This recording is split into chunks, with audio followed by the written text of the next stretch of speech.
হযরত জাকারিয়া আলাইহিস সালামের যুগের কথা বলছি। সেই যুগে হান্না নামে একজন পূর্ণবতী নারী ছিল। অনেক বয়স হওয়ার পরেও তার কোনো সন্তান জন্মগ্রহণ করেনি।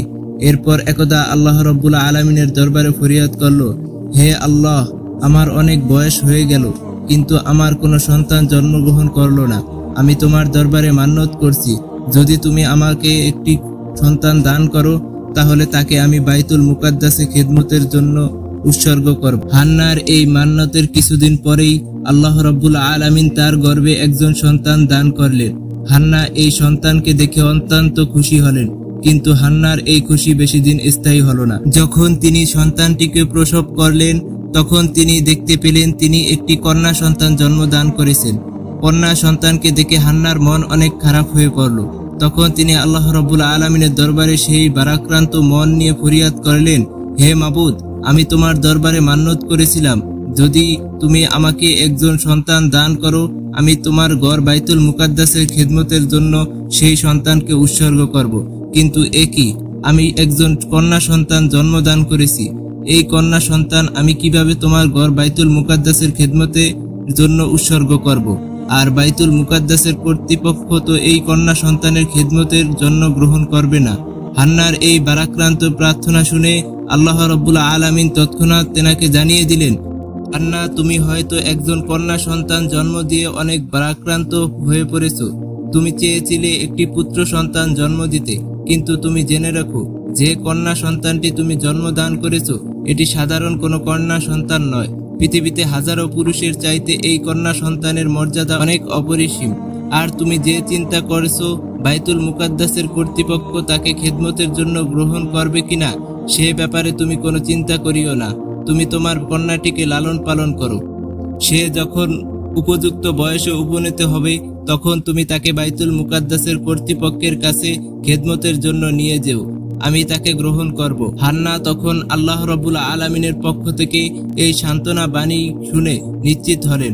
অতঃপর তিনি তেনার কন্যা সন্তানটিকে নাম রাখলেন মরিয়ম, এবং আল্লাহ রাব্বুল আলামিনের দরবারে তিনি দোয়া করলেন, হে আল্লাহ, মরিয়মকে এবং তার ভবিষ্যৎ বংশধরকে তুমি কবুল করে নিও এবং শয়তানের ধোঁকা থেকে হেফাজত করিও।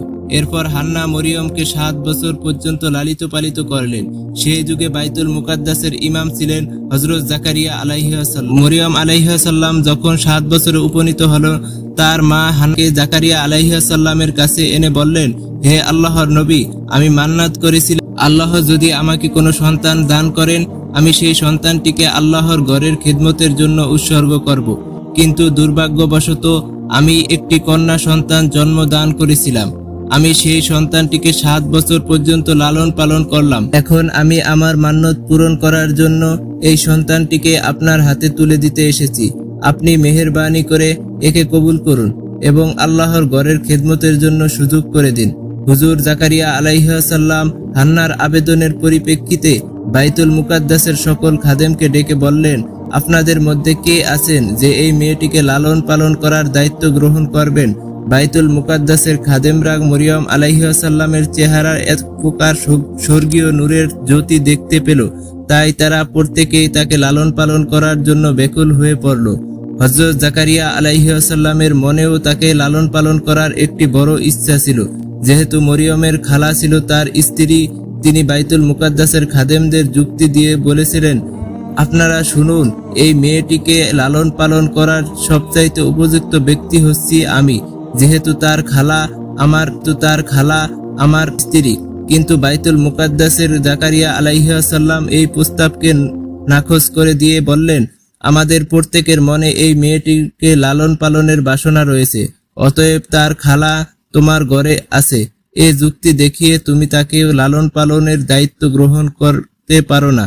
জাকারিয়া আলাইহিস সালাম দেখলেন সকলে দায়িত্ব গ্রহণের আগ্রহ প্রকাশ করতেছে, এমন অবস্থায় একটি জটিলতার সৃষ্টি হয়েছে। তাই তিনি বাধ্য হয়ে বাইতুল মুকাদ্দাসের খাদেমদের বললেন, আমরা সকলেই চাচ্ছি এই মেয়েটিকে লালন পালন করব। আমার মনে হয় এই বিষয়টিকে আমরা আল্লাহ রাব্বুল আলামিনের দরবারে নিশ্চিত করি, তাহলেই তা ভালো হবে। তিনি আমাদের মধ্যে ফয়সালা করে দিবেন কে মরিয়মকে লালন পালন করবেন। অতএব আসুন আমরা সকলে একটি লটারির ব্যবস্থা করি। আমরা যে কলম দিয়ে তাওরাত কিতাব লিপিবদ্ধ করি সেগুলোকে আমরা পানি ভর্তি করে গামলার মধ্যে রাখবো। যার কলম ডুবে যাবে সে মরিয়মকে লালন পালন করার দায়িত্ব গ্রহণ করবে না, আর যদি সেই কলমটি পানিতে ভেসে থাকে সে মরিয়মকে লালন পালন করার দায়িত্ব গ্রহণ করবে। বাইতুল মুকাদ্দাসের সকল খাদেমেরা জাকারিয়া আলাইহিস সালামের এই কথায় ঐক্যমত পোষণ করলেন। অতঃপর তাদের সামনে একটি পানি ভর্তি গামলা নিয়ে আসা হলো। অতঃপর পালাক্রমে একে একজন সেই গামলায় কলমগুলি রাখতে লাগলো। সকলের কলমগুলি সেই পানিতে ডুবে যেতে লাগলো। সর্বশেষে হযরত জাকারিয়া আলাইহিস সালাম সেই গামলায় কলমটিকে রাখা মাত্রই কলমটি আর ডুবলো না। অলৌকিকভাবে তার কলমটি পানির উপর ভেসে রয়েছে। অতঃপর সকলের সম্মত সিদ্ধান্ত মাধ্যমে জাকারিয়া আলাইহিস সালাম মরিয়ম আলাইহিস সালামকে লালন পালন করার দায়িত্ব গ্রহণ করলেন। এরপর হযরত জাকারিয়া আলাইহিস সালাম বাইতুল মুকাদ্দাসের পাশেই মরিয়ম আলাইহিস সালামের জন্য একটি ঘর নির্মাণ করে দিলেন। তিনি সেই ঘরে সব সময় থাকতেন। আল্লাহর নবী জাকারিয়া আলাইহিস সালাম তাকে দেখাশোনা করতেন এবং খোঁজ খবর রাখতেন। তিনি যদি কোথাও যেতেন তাহলে সেই ঘরটিকে বাহির থেকে তালাবদ্ধ করে যেতেন। অন্য কারো সেই ঘরে প্রবেশ করার অনুমতি ছিল না। একবার জাকারিয়া আলাইহিস সালাম মরিয়ম আলাইহিস সালামকে সেই ঘরে তালাবদ্ধ করে রেখে কোথাও গেলেন। অতঃপর তিনি একটি জরুরি কাজে আটকা পড়ে গেলেন। অবস্থা এমন হলো যে তার মনেই ছিল না মরিয়ম আলাইহিস সালাম কি করছেন না করছেন। মূলত আল্লাহ রাব্বুল আলামিন এই জাকারিয়া আলাইহিস সালামের মন থেকে মরিয়ম আলাইহিস সালামের কথা ভুলিয়ে দিয়েছিলেন। এর মধ্যে আল্লাহ রাব্বুল আলামিন চাচ্ছিলেন একটি অলৌকিক ঘটনা প্রকাশ করতে। 4 দিন পরেই হঠাৎ হযরত জাকারিয়া আলাইহিস সালামের মনে পড়ে গেল যে তিনি মরিয়ম আলাইহিস সালামকে ঘরের মধ্যে তালাবদ্ধ করে রেখেছেন। এরপর তিনি আফসোস করে বলতে লাগলেন, হায় হায় আল্লাহ, আমি কি করেছি? সেই মেয়েটি না জানি 4 দিন যাবৎ কি খাচ্ছে, একা একা কিভাবে সেই ঘরে দিনগুলো অতিবাহিত করছে। তার কথা মনে আসার সাথে সাথেই জাকারিয়া আলাইহিস সালাম অতি দ্রুতই বাইতুল মুকাদ্দাসে আগমন করলেন। এরপর মরিয়মের গৃহে প্রবেশ করে তিনি দেখলেন মরিয়ম আল্লাহ রাব্বুল আলামিনের ইবাদতে মশগুল রয়েছেন এবং তিনি দেখতে পেলেন চারখানে বিভিন্ন রকম ফলমূল খাদ্য খাবারের সরাসরি এবং প্রত্যেকটি ফলেই ছিল অমৌসুমী। এ দৃশ্য দেখে হযরত জাকারিয়া আলাইহিস সালাম আল্লাহর দরবারে শুকরিয়া আদায় করলেন। নামাজ শেষ করে খালুজানকে সালাম করলেন। হযরত জাকারিয়া আলাইহিস সালাম দুঃখিত লজ্জিত কণ্ঠে জিজ্ঞাসা করলেন, মা, তুমি এই কয়েকদিন কেমনে ছিলে? আমি এক মহাবিপদে নিপতিত হয়ে তোমার কথা ভুলে গিয়েছিলাম। নিয়মিত তোমার খোঁজখবর নিতে পারিনি, এজন্য তুমি আমাকে ক্ষমা করে দাও। জাকারিয়া আলাইহিস সালাম তাকে জিজ্ঞাসা করলেন, মা, তোমার পাশে যে ফলমূল ও খাদ্যের সমাহ, এগুলো তুমি কোথা থেকে পেলে? মরিয়ম আলাইহিস সালাম বললেন যে আল্লাহ আপনাকে কথা ভুলিয়ে দিয়েছিলেন, সেই আল্লাহ রাব্বুল আলামিনের পক্ষ থেকেই আমার কাছে এই খাদ্যগুলো এসেছে। জাকারিয়া আলাইহিস সালাম বললেন, হে মরিয়ম, তোমার প্রতি আল্লাহ রাব্বুল আলামিনের অফুরন্ত নিয়ামত রয়েছে। তুমি আল্লাহর ইবাদত বন্দেগী করে যাও, একদিন তিনি তোমাকে এমন সম্মানিত করবেন সমগ্র দুনিয়াবাসী জন্য একটি দৃষ্টান্ত হয়ে যাবে। এই হযরত মরিয়ম আলাইহিস সালাম বড় হয়ে উঠলেন। এভাবেই তিনি এক সময় বালেগা হলেন। প্রথম যখন তিনি বালেগা হলেন, তিনি পবিত্র হতে হাম্মামখানা থেকে নিজ নিজ কক্ষে ফিরছিলেন। তখন তেনার সামনে হঠাৎ আবির্ভূত হলো একজন উজ্জ্বল চেহারার অধিকারী। হযরত মরিয়ম তার মুখটিকে ডেকে তার পাশে দিয়ে অতিক্রম করে যাচ্ছিল। লোকটি তার দিকে অগ্রসর হলে তিনি তাকে লক্ষ্য করে জিজ্ঞেস করলেন, হে আল্লাহর বান্দা, তুমি আল্লাহকে ভয় করো। আমি তোমাকে চিনি না, জানি না তুমি কেন আমার দিকে অগ্রসর হচ্ছ। মূলত এই লোকটি ছিলেন হযরত জিবরাইল আলাইহিস সালাম। তিনি মরিয়মকে বললেন, হে মরিয়ম, আল্লাহর পক্ষ থেকে তোমার জন্য একটি সুখবর রয়েছে। মরিয়ম জিজ্ঞাসা করলেন, আপনি কে এবং কি সুখবর নিয়ে এসেছেন? জিবরাইল আলাইহিস সালাম বললেন, আমি আল্লাহর ফেরেশতা এবং আমি তোমাকে আল্লাহর পক্ষ থেকে একটি পুত্র সন্তান উপহার দিতে চাই। মরিয়ম আলাইহিস সালাম বললেন, কিভাবে আমার সন্তান জন্মগ্রহণ করবে, অথচ আমি তো কোনো বিবাহী নই এবং আমি জেনাকারীও নই, আমাকে আজ পর্যন্ত কোনো পুরুষ স্পর্শ করেনি। জিবরাইল আলাইহিস সালাম বললেন, হে আল্লাহর বান্দি, তোমার প্রভু বলেছেন এটা তার জন্য অতি সহজ। এবং এটাকে তিনি মানুষের জন্য নিদর্শন ও রহমত হিসেবে প্রতিষ্ঠিত করতে চান এবং এই কাজের সিদ্ধান্ত আল্লাহ রাব্বুল আলামিন পূর্বেই নিয়ে রেখেছেন। তোমার গর্ভে কোনো পুরুষের স্পর্শ ছাড়াই একজন পুরুষ সন্তান দান করবেন। অতঃপর হযরত জিবরাইল আলাইহিস সালাম মরিয়ম আলাইহিস সালামের মুখে একটি ফু দিলেন। অতঃপর তিনি অদৃশ্য হয়ে গেলেন। মরিয়ম আলাইহিস সালাম তখন অনুভব করলেন শরীরের ওজন দ্বিগুণ বৃদ্ধি পেয়েছে। এরপর তিনি অত্যন্ত দুশ্চিন্তা পড়ে গেলেন এবং তিনি এই আল্লাহ রাব্বুল আলামিনের দরবারে সেজদায় পড়ে বলতে লাগলেন, হে মহান প্রভু, আমার ওপর এমন এক পরীক্ষার দায়িত্ব অর্পণ করলে যা লোক সমাজে প্রকাশ হলে আমি নিন্দনীয় খারাপ লোক বলে নিয়োজিত হব। তবুও তোমার পক্ষ থেকে দায়িত্ব পালন করার জন্য আমি প্রস্তুত আছি। কিন্তু পৃথিবীতে কখনো তুমি কোনো মানুষকে এই পরীক্ষার সম্মুখীন করিও না। এমন পরীক্ষার সম্মুখীন হলে অনেকেই ঈমান হারা হয়ে পড়বে।